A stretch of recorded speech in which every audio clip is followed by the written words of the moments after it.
यार देखिए, ये बहुत कॉमन सी चीजें हैं, मैं आप लोगों को सबको बता दूं, 2 सेकंड लूंगा आपका।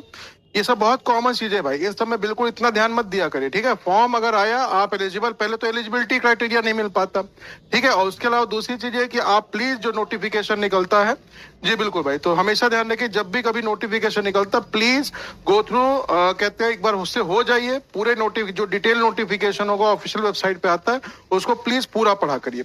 आपकी हर एक चीज क्लियर हो जाएगी, एज से लेके सब्जेक्ट कॉम्बिनेशन अगर कुछ अगर रहता है तो, या जो जो भी चीजें हैं, कुछ अगर वेटेज है, कितने एज तक का एज बार है, ठीक है, एलिजिबिलिटी क्राइटेरिया क्या है, सब कुछ वहां पे दे दिया था, सब कुछ। आप लोग बस पढ़ते नहीं उसको, तो एक बार उसको पढ़ के फॉर्म भर दीजिए, क्या दिक्कत है, ठीक है भाई। एग्जाम कभी ये नहीं बता सकता कि आप अगर फेल हो गए हैं तो आपकी जिंदगी कहाँ जाने वाली है। तो सिर्फ और सिर्फ उस पर्टिकुलर एक एग्जाम का क्राइटेरिया होता है, तो इसलिए हमेशा ध्यान दीजिए कि हमेशा बस अपने बेस्ट पे ध्यान दीजिए, अपने 100% देने पे ध्यान दीजिए।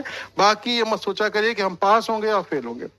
एक एग्जाम कभी डिसाइड नहीं करता है कि कितनी बार, कभी हमेशा ध्यान रखिए, जिसको भी आप देखेंगे जो भी महान इंसान बनते हैं, हमेशा ध्यान, कभी भी कोई ये गलती नहीं करता है कि नहीं भाई हम एक बार फेल हो गए तो हमारा क्राइटेरिया सेट हो जाए, नहीं, ठीक है। ये हमेशा ध्यान है, जितनी बार हम कहते हैं कि अगर हमें असफलता मिलती है, उतने ज्यादा हम सफलता के पास पहुंचते जाते हैं। ये हमेशा, जितनी बार आपका रिजल्ट नेगेटिव होगा उतनी बार आप पॉजिटिव वाले की ओर पास पहुंचते जाएंगे, ये हमेशा ध्यान रखिए। तो कभी भी अनसक्सेसफुल अगर आप रहते भी हैं, अगर भगवान न करे ऐसा हो, अगर होते भी हैं, तो बिल्कुल से परेशान मत होइएगा। वो कहीं ना कहीं आपके लिए और ज्यादा एक पॉजिटिव मोटिवेशन उससे लेके आइए कि हाँ, शायद इससे बेटर हमारे लिए अगला एग्जाम रखा जिससे हमारी जिंदगी और सुकून से बीतेगी। ये हमेशा ध्यान रखिए, ठीक है भाई। क्लियर फंडा, जिंदगी है तो एग्जाम है, एग्जाम जिंदगी नहीं है, बिल्कुल सही।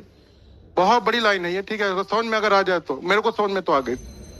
यार याद हमेशा इस चीज को ध्यान रखिएगा, जो टॉपर होता है ना बाबू, टॉपर का भी कभी 100% कभी उसकी तैयारी के साथ नहीं जाता, वो उसका भी 100% कभी तैयार नहीं रहता है।